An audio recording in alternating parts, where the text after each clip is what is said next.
গণতন্ত্র ছাড়া বাংলাদেশকে রক্ষা করা যাবে না।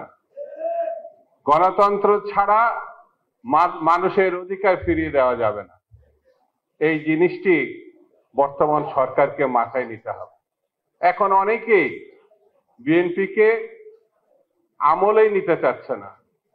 নির্বাচন হলে নাকি বোঝা যাবে কোন দল কোন ভাবে কতটা শক্তিশালী। আমরাও তাই মনে করি।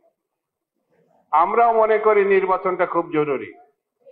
নির্বাচন হলে কারা 2টা না 3টা সিট পাবে অথবা জামানত বাজেয়াপ্ত হয়ে দেশ ছাড়া হবে, এটা নির্বাচন ছাড়া তো বোঝা যাবে না।